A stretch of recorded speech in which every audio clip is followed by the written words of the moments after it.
Hi friends, आज हूँ शेर करीश तमारी साथे मगनी दाळनी खीचड़ी अने काठियावाड़ी कढ़ी बनाववानी रेसिपी। तो अहीं आगळ मैं बे कप चोखा लीधा छे अने 1 कप मगनी दाळ लई लईशुं अने 2-3 पानी आपणे धोई लेवाना छे। सारी रीते धोई लेवाना। आ सफेद पानी निकળી जाए ने त्यां सुधीने आपणे धोवाना छे चोखाने। હવે આપણે ચોખાને ધોઈ લીધા છે। હવે થોડી વાર માટે રેસ્ટ આપીશું જેથી આપણી ખીચડી સરસ થશે અને થોડીક ઢીલી બનાવવાની છે। ત્યાં સુધીને આપણે કઢી બનાવી લઈશું। અહીંયા આપણે ખાટી છાશ લઈ લીધી છે। હવે અડધો ગ્લાસ પાણી એડ કરીશું આપણે અંદર। હવે બેસન એડ કરીશું આપણે અંદર। તો અહીંયા આગળ 3 ચમચી મેં બેસન લઉં છું। હવે છાશમાં થોડુંક મીઠું એડ કરીશું। જો મીઠું અને બેસન એડ કરો તો છાશ ફાટે ના। હવે આપણે હલાવી લઈશું। હવે ગાંઠો ના પડે ને એવું આપણે તૈયાર કરી લીધું છે બેટર। હવે કઢીને આપણે વઘારી લઈશું। તો આપણે વઘારિયામાં 1 ચમચી ઘી લઈશું,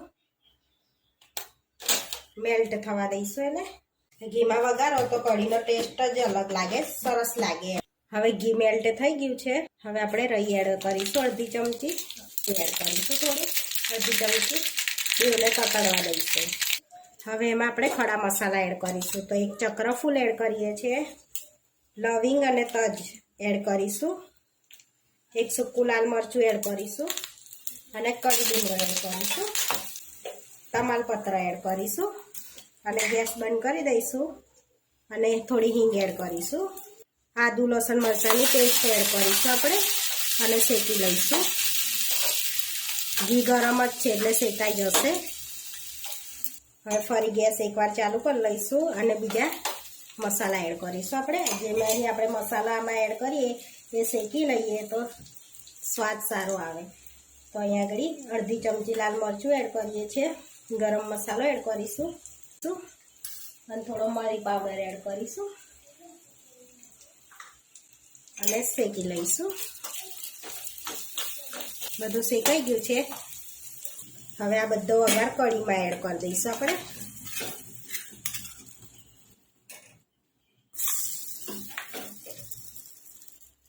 હલાવી લઈશું કઢીને આપણે।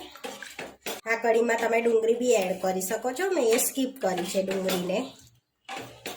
હવે એમાં આપણે થોડો ગોળ એડ કરીશું। તમે ના ખાતા હોય તો સ્કીપ બી કરી શકો છો। આપણે અહીં આગળ એટલો ગોળ એડ કરવાનો છે। તો વધારે ગળ્યું ખાતા હોય તો વધારે એડ કરો છો, મીડિયમ ગળ્યું ખાતા હોય તો મીડિયમ, ને ના ખાતા હોય તો સ્કીપ કરી શકો છો। હવે આપણે કઢીને ઉકળવા દઈશું। હવે આપણી કઢી ઉકળે છે ત્યાં સુધીને આપણે ખીચડી બનાવી લઈશું। હવે ખીચડી બનાવવા માટે આપણે ઘી એડ કરીશું ખીચડીમાં। તો 2 ચમચી ઘી એડ કરું છું મેં અહીંયા। હવે ઘીને આપણે ગરમ થવા દઈશું અને એમાં હિંગ અને જીરાનો વઘાર કરીશું જેથી ખીચડીમાં ટેસ્ટ સારો આવે હિંગનો। હવે ઘી ગરમ થઈ ગયું છે, આપણે જીરું એડ કરીશું। તો અહીંયા અડધી ચમચી નાની જીરું એડ કર્યું છે મેં અને હિંગ એડ કરીશું, 5 ચમચી જેવી પાણી એડ કરીશું। તો અહીંયા મેં 3 ગ્લાસ પાણી એડ કરું છું। હળદર એડ કરીશું અને મિક્સ કરી લઈશું।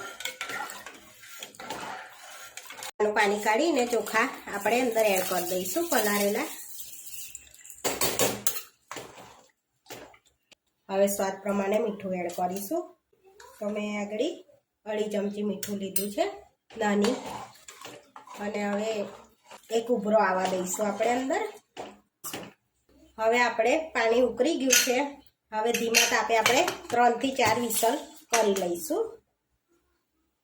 આપણી વિસલ વાગે છે ત્યાં સુધીને આપણે કઢીને ચેક કરી લઈશું।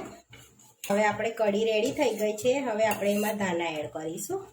આપણે ધાણા એડ કરીશું, લઈશું। એ કઢી બનીને રેડી થઈ ગઈ છે। જેટલી કઢી વધારે ઉકાળો એટલો ટેસ્ટ સારો આવે કઢીમાં। આપણી પાસે ટાઈમ હોય તો અડધો કલાક તો આપણે કઢીને ઉકાળવાની જ, એટલે જેમ કઢી ઉકળે એમ ટેસ્ટ સારો આવે કઢીમાં। તો અહીં આગળ આપણે 10 થી 15 મિનિટ ઉકાળી લીધી છે। હવે 10 મિનિટ બીજી ઉકાળીશું એટલે અડધો કલાક થઈ જશે આપણી કઢીને। હવે 10 મિનિટ થઈ ગઈ છે આપણી કઢીને, તો કઢી ઉકળી ગઈ છે। હવે આપણે ગેસ બંધ કરીને આપણે ચેક કરી લઈશું। 3 વિસલ વાગી ગઈ છે કે આપણી ખીચડી રેડી થઈ ગઈ છે। આપણી મગની દાળની ખીચડી રેડી થઈ ગઈ છે. હવે આપણે સર્વ કરી લઈશું. હવે કઢી લઈ લઈશું. આપણે સલાડ લઈ લઈશું ડુંગળીનું. આપણી કાઠિયાવાડી કઢી ને ખીચડી બનીને રેડી થઈ ગઈ છે. આવા વિડીયો જોવા માટે મારી ચેનલને સબસ્ક્રાઈબ કરો, લાઈક કરો, શેર કરો અને તમે જરૂરથી ટ્રાય કરો. ફરી મળીશું નવા વિડીયોમાં.